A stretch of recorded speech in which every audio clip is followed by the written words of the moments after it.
All right, we are back with another unboxing. This is from my friend Elias. And it's funny, I don't know if I mentioned this before, but he actually bought a knife that I had here for sale from Kyle. We're going to use the Best Tech Man. This is the, what is it, the Velix? I haven't even done the video on it yet, but pretty cool.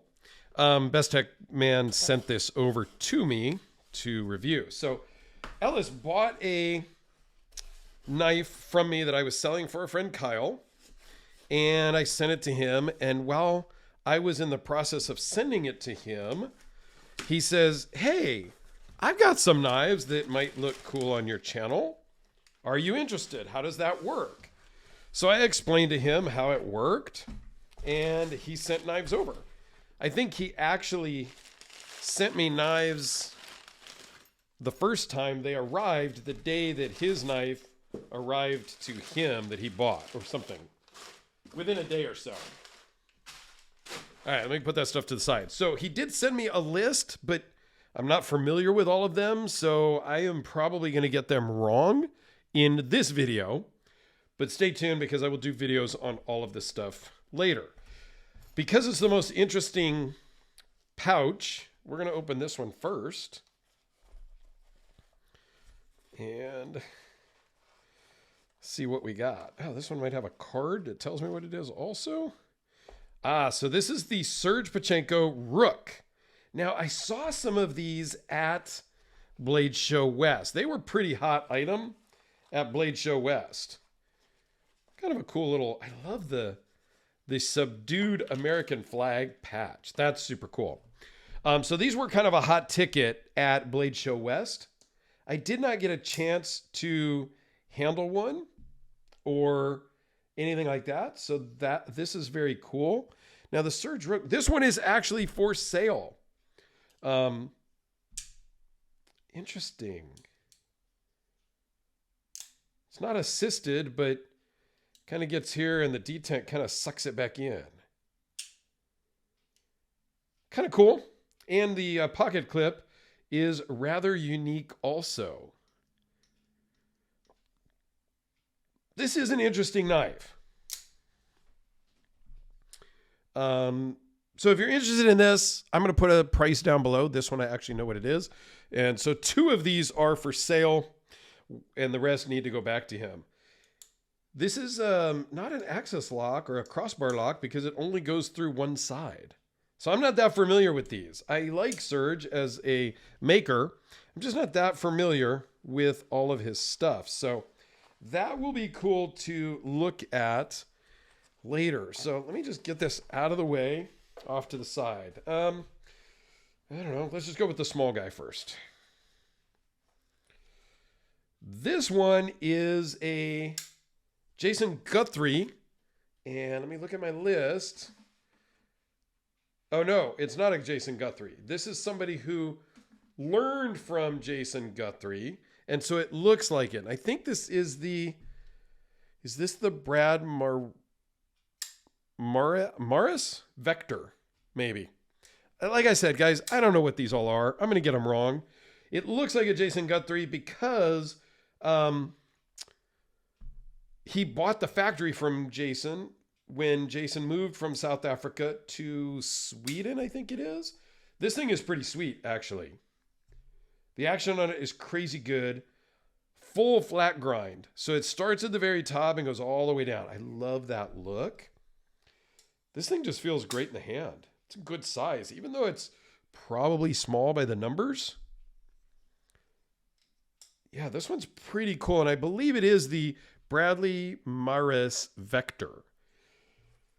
I'm sure Elias is going to chime in the comments, or you people that are watching are going to be like, dude, do you not even know what you're talking about?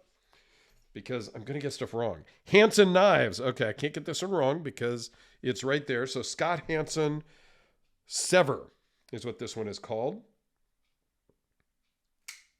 And this one is also for sale.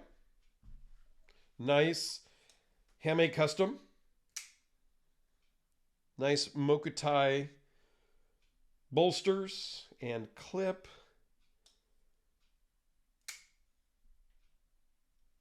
I like on the certificate of authenticity, they have the birth date 2018, and then it was in for spa in 2022.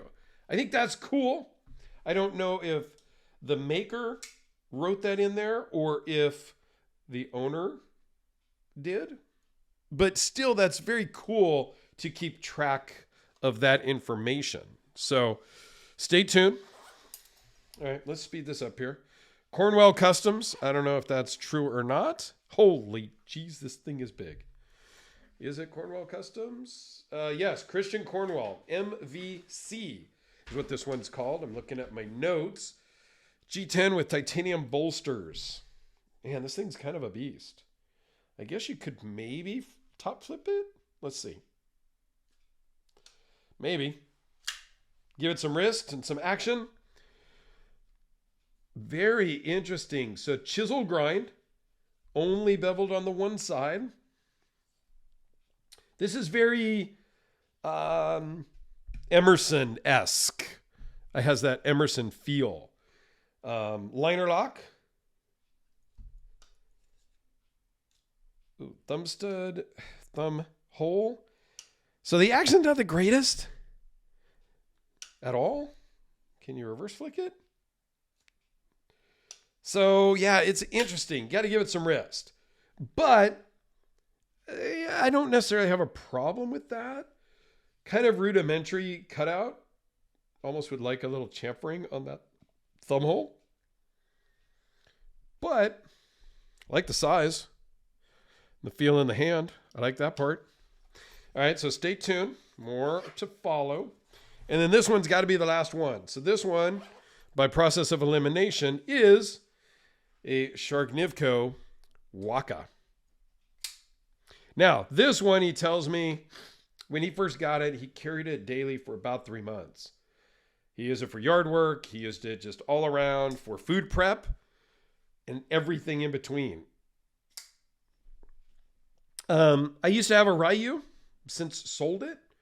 Always wanted a Waka, and I kind of wanted one in this sort of configuration because it kind of matches the Ryu that I sold almost a year ago now, at the time of filming here in November of 24. The action on this thing is really good. This is really a user knife. These are a really good shape, a good feel in the hand. The Ryu, I loved, and it was really hard to sell. Not because it wasn't selling, but it was hard for me to emotionally let go of. But I was buying something bigger and better. And I use that term better loosely. It's not to say the Ryu was bad. Don't go crying to Eddie and Maricela about me saying it was bad. It was great. I just was moving on, and that one had to go to buy the other item. Like it just was a thing that had to happen. So anyway, ramble. I'll do a video on this. I've done some before, but I will do another video on this one to give you all of the specs and details and really more of my feelings on it. So yeah, stay tuned. Really cool stuff from Elias. Thank you very, very much. There was a little snafu with the delivery today. He sent this shipment UPS overnight, and they delivered it 1 block that way to the next house on the corner with the same street number as mine, just a different street name. To which I say, UPS, your one job, your only job is to deliver an item from here to here. And you have a specific address. That's your job. Why do you deliver to the wrong freaking street? To that point, though, that little Palm Pilot handheld thing they use to scan the package when it's delivered, GPS'd. So when they deliver it, it snapshots the GPS location of that device when they scan it to say it is delivered. So phone calls to UPS, they call me back. The local dispatcher says, hey, the driver is already off for the day, but I GPS tracked it. And where he said he delivered it was your street number at the other street. By then, I had already figured it out and gone down the street, knocked on their door, introduced myself, and he goes, "Oh, yeah, I got a package for you. I just hadn't had a chance to walk it over there yet." And I grabbed this package. So, yeah, everybody can make a mistake, but when your only job is to deliver, that's painful. Come on, guys. We all got to do better. Thanks for watching. Thanks for staying for a little longer video, but I greatly appreciate it. And stay tuned. I'll do videos on all this cool stuff here shortly. Thanks a lot, everyone.